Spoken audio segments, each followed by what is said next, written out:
اللي يقصد دار كبيرة، واللي قصدتني وديتها كان بالبنة. اليوم باش نحضر مع بعضنا بن بسيسة بيستاش، هذه اللي يقولوا عليها تريب البنة.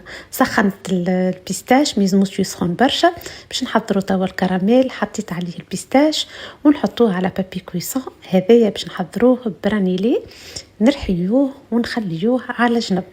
باش ناخذوا بقية البيستاش، شيء باش نرحيه مهروش وشيء باش نرحيه بات، والمقادير كالعادة تلقاوها الكل مكتوبة. باش ناخذ الزبدة ونحطوا عليها الكنافة ونحمروها بالطريقة هذه ونخليوها على جنب.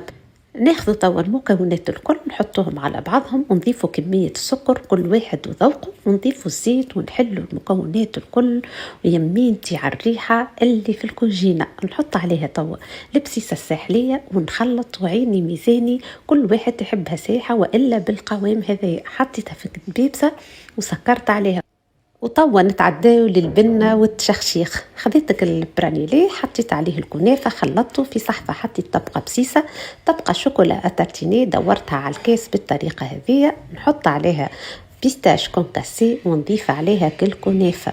وشنو باش نقول على البنة وشنو باش نقول على الفيحة، أقوى بسيسة وأبن بسيسة تنجموا تاكلوها، وصحة وبالشفاء.